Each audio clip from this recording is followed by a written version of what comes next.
There was a time when silence meant something. Not empty, not lazy, not unfinished. Weaponized. In the late 90s, villains didn't arrive with emotional resumes, origin dossiers, or a 10-episode streaming arc to explain why they existed. They showed up finished, dangerous, uninterested in being understood. Welcome to No Respect, a show where legacy characters come to die slow, dignity-stripped deaths so modern Hollywood can feel morally superior. And today's corpse? Darth fucking Maul. In 1999, he didn't need a therapist or a tragic backstory. He needed a double-bladed lightsaber with 30 seconds of screen time to scar an entire generation. A biomechanical nightmare in a hood. No speeches, no confessions, no need. He understood something modern Hollywood refuses to accept. Mystery is not a flaw, it's a weapon.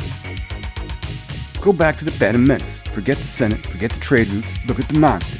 A figure, red and black, horned up and angry. Maul wasn't introduced with dialogue, he wasn't introduced with exposition, he was introduced with presence. The camera didn't explain him, it respected him.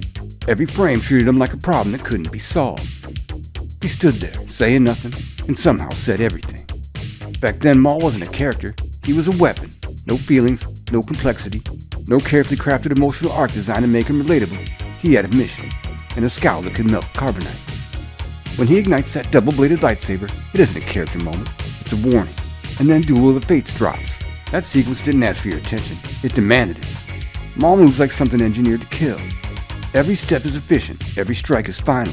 No wasted motion, no emotional leakage, no speech. He didn't monologue, he didn't explain, he hunted, and it worked. Because fear thrives in the unknown. Then the machine got to him. Enter Star Wars: The Clone Wars. And here's where the rot sets in. The silent predator finds his voice, and never shuts the fuck up again. What used to be a presence becomes a personality. What used to be terror becomes dialogue. Endless dialogue.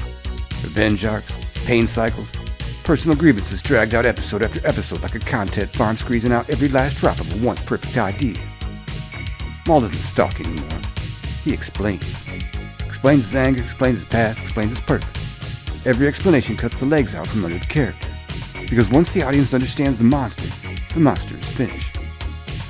Here's the problem. If it takes 20 minutes to explain why you're angry, you're no longer a threat. You're content. You're exposition. You're a character waiting for applause at the end of a monologue that never needed to exist. The more he spoke, the smaller he became. Fear doesn't survive explanation. It suffocates under it. In case you're not in the know, here's what happens in the animated bullshit. Maul comes back, because endings are optional now. He found on a junk planet, living like broken hardware with spider legs and a shattered mind. Then Savage Press drags him to Dathomir, and Mother tells him he boots his ass. New legs, clear head, and suddenly, endless dialogue. He wants revenge on Obi-Wan Kenobi. That should be simple. Instead, it becomes a full-time production. Crime syndicates, Black Sun, Pike Syndicate, Death Watch. He takes over Mandalore, beats Pre Vizsla, claims the Darksaber. The silent killer is now running an empire. Because that's what happens when you overthink a perfect idea. Then it turns into theater. Kills Satine Kryze in front of Kenobi. Then Darth Sidious shows up. A quick reminder of what real power looks like. Savage Press is gone. Maul gets dismantled, spared, put back on the shelf. He escapes, fights Ahsoka Tano, gets captured, orders 66 hits, he's released, and for one brief moment he stops talking. Starts killing. And it works. Then he escapes. Again. Years later in Star Wars Rebel he finds Kenobi. One last time. Kenobi kills him. Fast, clean, over. The way it should have been the first time. That's the cycle. Die, return, explain, repeat. Until there's nothing left to fear. And that's some bullshit. Look at the transformation. In the boost reactor core, Maul looks like something dragged out of the underworld. Shadows swallow him. Light barely touches him. He feels wrong in the frame. Now, bright, clean, fully visible, every angle polished, every detail readable. He doesn't haunt the screen anymore, he poses on it. The visual language shifted from horror to product display, from nightmare to merchandise. They didn't involve the character, they flattened him. Because modern Hollywood doesn't trust ambiguity, it doesn't trust darkness, it doesn't trust the audience. Everything must be seen, everything must be explained, everything must be lit like a showroom floor. And in the process, they committed to one sin a villain cannot survive. They made him safe to look at. Once the audience can comfortably examine the monster is no longer doing its job. It's decoration. Here it is, simple, brutal, true. We don't need to understand the monster. Understanding is how you kill it. Darth Maul was never meant to be explored like a character study. He was meant to be experienced like a nightmare. Brief, violent, and unresolved. Instead, he was stretched, explained, humanized, and ultimately diminished. They didn't add depth, they removed fear. They took a symbol of pure, silent menace and turned him into a recurring feature with dialogue, motivations, and emotional accessibility. That isn't evolution, that's erosion. The edges are gone, the mystery's gone, the threat is gone. What's left is recognizable, familiar, manageable. And that's the last thing a villain should ever be. No respect for what he became. Respect for what he was. A shadow, a blade, a warning. And proof that sometimes the most powerful thing a character can say is nothing at all.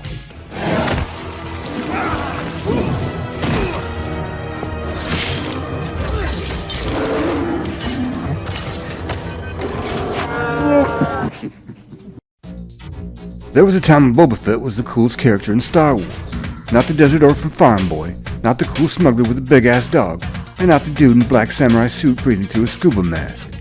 The coolest dude in the galaxy far, far away was a man who said almost nothing. A dented helmet, a jetpack, and a cape that looked like it'd been through 3 wars and a bar fight.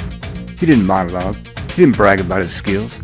He stood there, and the entire galaxy was afraid of him. Because when Darth Vader, the walking asthma machine who chokes admirals for fun, turns to you and says, "No disintegration," that means you have a reputation. And for about 5 minutes of screen time in The Empire Strikes Back, Boba Fett became a legend.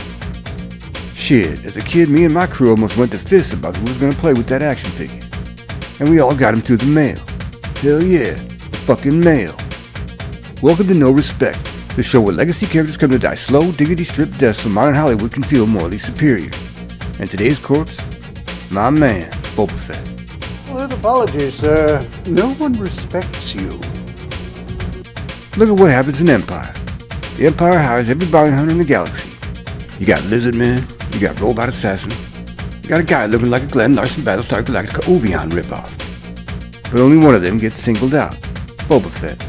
He don't talk, he don't remove his helmet, he watches. But while the rest of the galaxy is chasing ghosts, Boba Fett does something dope. He outsmarts Han Solo. He knows standard Imperial procedure. He knows the old they'll dump their garbage before they go to light speed, then you float away smuggler trip. And he follows the Millennium Falcon like a predator. No force powers, no magic, only patience. And suddenly the myth is born. Boba Fett is the guy you call when Vader wants results. He's ruthless, he's efficient. He delivers Solo to Jabba the Hutt like an otter pop and a Yeti cooler. And fans looked at this mysterious armored bounty hunter and thought, who is this guy? Where'd he come from? What kind of monster survives in a galaxy like this? And the imagination did the rest. Which means the worst possible thing Lucasfilm could do was explain his ass. Then came Return of the Jedi, and something tragic happened. The most dangerous bounty hunter in the galaxy became slapstick. 30 seconds. That's how long the legend lasts. Han Solo spins around blindly, whack. Jetpack malfunction. Boba Fett screams like a bitch and pinballs into the mouth of the Sarlacc. Roll credits. The galaxy's most feared bounty hunter got defeated by an 80-year-old gag.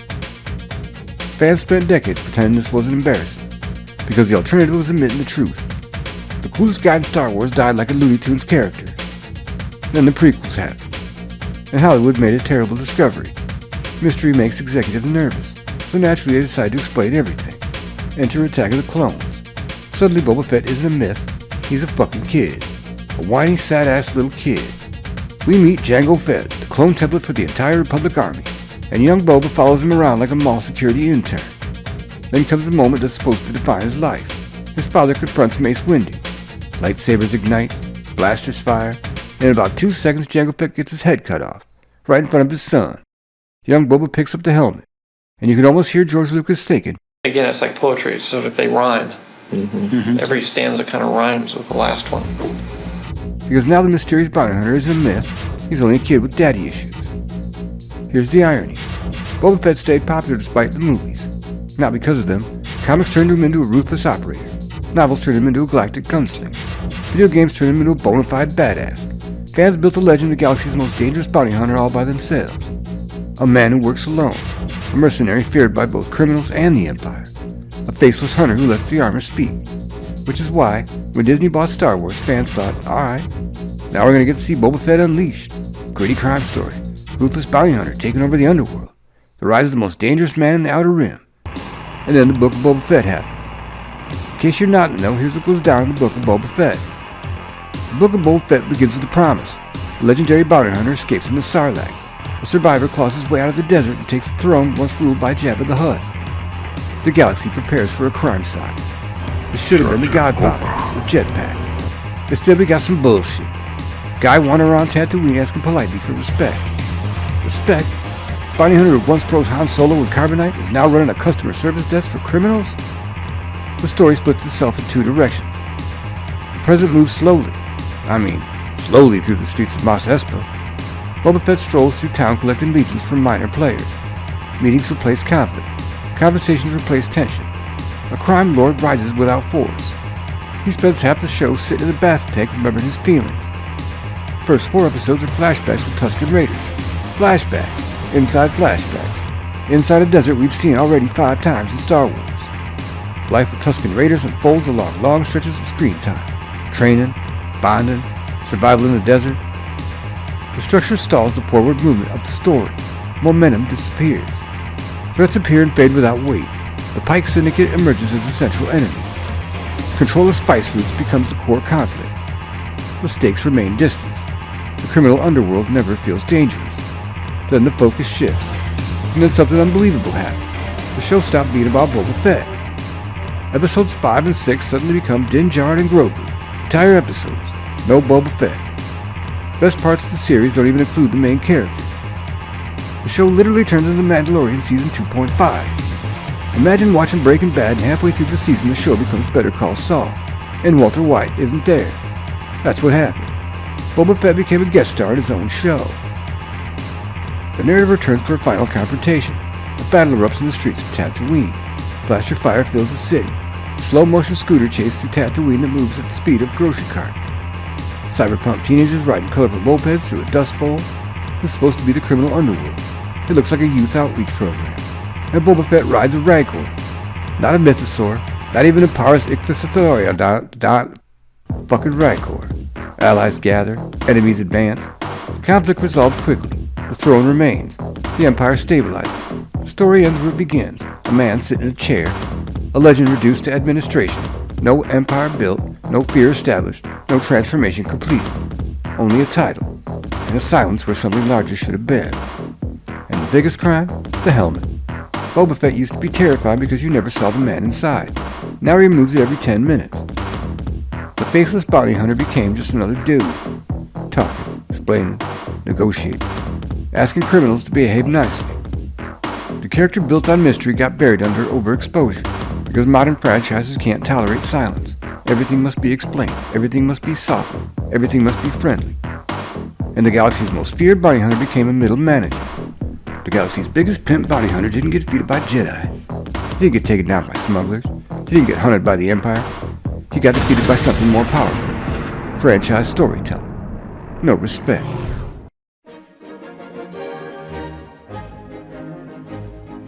Salagadoola, Michikaboola, Bobidi Feddity Poo. Put them together and what have you got? Bobidi Feddity Poo. Salagadoola, Michikaboola, Bobidi Feddity Poo. It will do magic, believe it or not. Bobidi Feddity Poo. This whole adventure has been an imperial plot. We'll meet again, friend.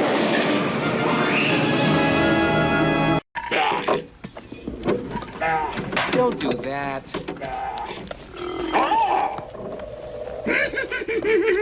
800 years. That's not experience. That's some pimp shit. That's 8 centuries of authority, 8 centuries of teaching, 8 centuries of shaping what the Jedi are and what they become. And at the end of it, the Order is dead, the Republic is ashes, and his greatest student becomes Darth Vader. This is the story of the most respected failure in the galaxy. Welcome to No Respect, the show where legacy characters come to die slow, dignity-stripped deaths so modern Hollywood can feel morally superior. And today's corpse? Jedi Grandmaster Yoda, aka the Mean Green Machine. They tell you he's wise. They tell you he's the greatest Jedi who ever lived. They point to the backwoods speech, the wisdom, his mastery of the Force. But strip that away and what do you have? A leader who sat at the center of power while evil grew right in front of him. Darth Sidious didn't rise in secret. He rose in the Senate, in meetings, in plain sight. And Yoda didn't feel a goddamn thing. 800 years of training and he couldn't sense the one threat that mattered. That's not wisdom, that's blindness. This didn't happen overnight. This is what happens when you build a system that punishes humanity. No attachment, no fear, no love. You don't eliminate emotion, you drive it underground. And when someone like Anakin Skywalker shows up, powerful, unstable, and afraid, he doesn't need suppression, he needs guidance. Instead, Yoda gives him doctrine. Train yourself to let go of everything you fear to lose. That's not help, that's abandonment disguised as philosophy. Anakin didn't fall in a vacuum. He fell inside a system that refused to understand him, a system led by Yoda. Every warning sign was there: fear of loss, attachment, isolation, and distrust of the Council. And what did Yoda do? He doubled down on the rules that were breaking him. So when old Emperor Palpatine offers something different, control, certainty, a way to stop death, Anakin listens. Because one side spoke like a teacher, the other side spoke like a human being. And that's the moment Yoda loses him. The Clone Wars weren't a victory, they were a trap. The Jedi became generals, peacekeepers turned into soldiers, and Yoda, at the top, allowed it. He didn't question the system, he didn't step outside it, he participated, he led. He adapted the Jedi into something they were never meant to be, and by the time the trap closed, it was already over. Then comes the moment. Confrontation with old Palpy. This is where 800 years is supposed to matter. This is where mastery wins. And what happens? He loses. No excuses, no reinterpretation, no philosophical spin. He fails to stop the Sith, fails to save the Republic, fails to protect the Order. And then, he runs. Yoda doesn't rebuild, he doesn't resist, he disappears. Dagobah, a swamp at the edge of the galaxy. No plan, no movement, no attempt to fix what he helped destroy. For 20 years the galaxy suffered under the Empire, and the Grand Master does nothing. That's not strategy, that's surrender. Then comes Luke Skywalker, the last chance, the final student, and what does Yoda teach him? Same failure. Detach, suppress, abandon your friends. And when Luke refuses, when he chooses connection over doctrine, that's when he succeeds. Luke doesn't win because of Yoda, he wins by rejecting him. And here's where it gets worse. Because shit stories like the Acolyte didn't show a Jedi Order at its peak, they showed the cracks already forming. The politics, the secrecy, the willingness to bury the truth. The implication is clear. Yoda wasn't standing above the corruption. He was part of the system protecting it. Even in cases like Jedi Saul, where the truth becomes inconvenient, the Order doesn't correct itself. It closes ranks. It hides. It protects its image. And if Yoda is the Grand Master during this era, then he's not unaware, he's complicit. And then, decades later, he comes back. Not as a leader, not as a teacher, not to take responsibility, but as a fucking ghost. In The Last Jedi, Yoda returns to guide an older, broken Luke Skywalker. And what does he do? He laughs, he burns the tree, he acts like a fool. A callback to The Empire Strikes Back. But here's the problem. In Empire, the act had a purpose. It was a test. Yoda played the fool to expose Luke's impatience, his ego, and his lack of discipline. It was strategy. This time, it's deflection, because now there's nothing left to test. The Order is gone, the students are dead, the legacy is failure. And instead of facing that directly, he hides behind the same performance, the same riddles, the same laughter, the same distance. Failure, the greatest teacher is. Hell no, failure is what happens when the teacher never changes. Yoda doesn't return to correct the past, he reframes it, softens it, turns collapse into philosophy, and Luke once again has to find the truth on his own. Even at the end, even with nothing left to lose, he still won't say it plainly. He failed. So what does 800 years actually give you? It gives you a fallen chosen one, a destroyed order, a conquered galaxy, a philosophy that failed its students, and a master who walked away when it mattered most. 800 years of wisdom, 800 years of control, 800 years of teaching the galaxy what it meant to be a Jedi. And when the test came, he lost everything. So ask yourself, if this is what mastery looks like, what does failure even mean?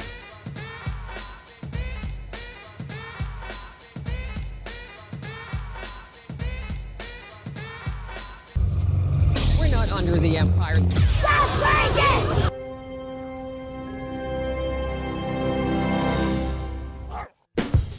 This is Obi-Wan Kenobi, or at least he used to be. Jedi Master, war hero, the man who trained the Chosen One and put him down when the galaxy couldn't. And now, he's a nervous wreck hiding in a cave, getting schooled by amateurs, forgetting how to be himself. Welcome to No Respect, a show where legacy characters come to die slow, dignity-stripped deaths so Hollywood can feel morally superior. And today's corpse? Obi-Wan Kenobi. Hello there. Let's get something straight before the fire starts. Obi-Wan Kenobi was never the loudest guy in the room. He didn't need to be. In Star Wars, played by Alec Guinness, he walks into the story like a ghost of a better age. Calm, controlled, certain. He doesn't panic. He doesn't second guess. He explains the Force like a man who's lived it. He faces Darth Vader like a man who already made peace with death. He doesn't win that duel. He transcends it. That's Obi-Wan. Then comes the prequels. Suddenly we see the man behind the myth. Ewan McGregor takes the role and he doesn't shrink from it. He builds it. This Obi-Wan is sharp, disciplined, a little sarcastic but always in control. He fights like a surgeon. Hello there. He thinks 3 moves ahead. He trains Anakin. He challenges the Jedi Council. He survives a war. When everything collapses, he makes the hardest decision in the entire saga. He doesn't hesitate. He doesn't crumble. He leaves Anakin to burn because the galaxy comes first. That's not weakness. That's conviction carved in stone. Here's what matters. The Obi-Wan from the prequels becomes the Obi-Wan in A New Hope. Older, wiser, quieter, but not broken. Not incompetent. Not lost. He's in hiding, yeah, but he's waiting, watching, protecting. He hasn't forgotten who he is. So when Luke meets Ben Kenobi, there's no doubt. The man exactly who he's supposed to be. Then comes Obi-Wan Kenobi on the D+. And everything shifts. Not subtly, not gradually, violently. This isn't the calm Jedi Master in exile. This is a man who can barely function.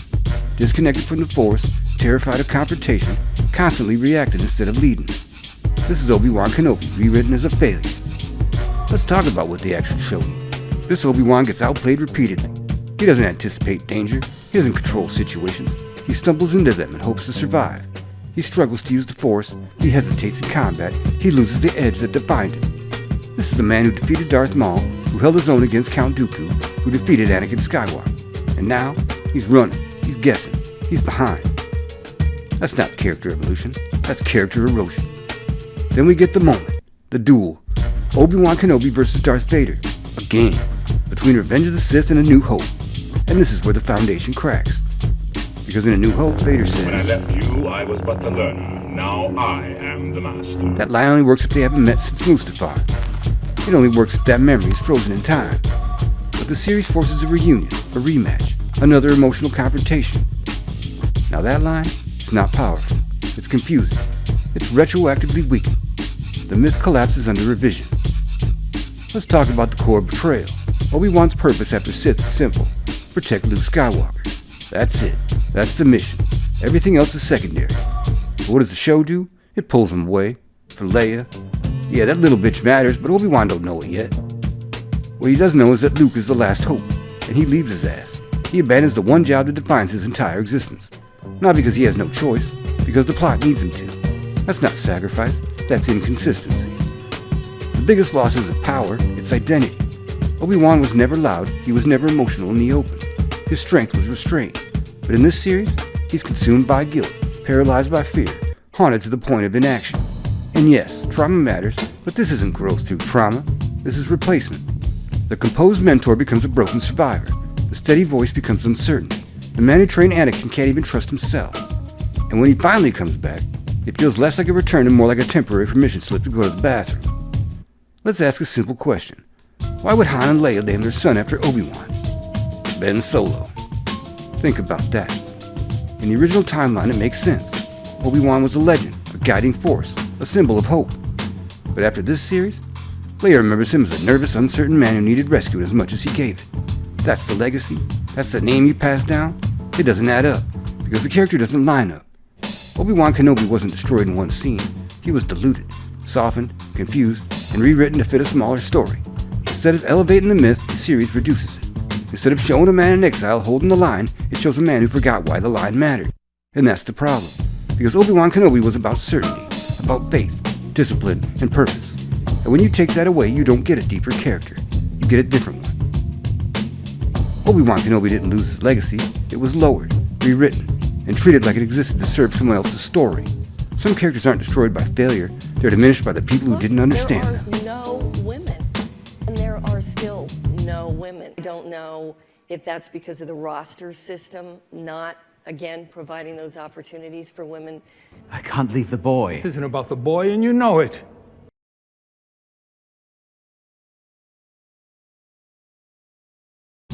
Why do I sense we've picked up another pathetic life form?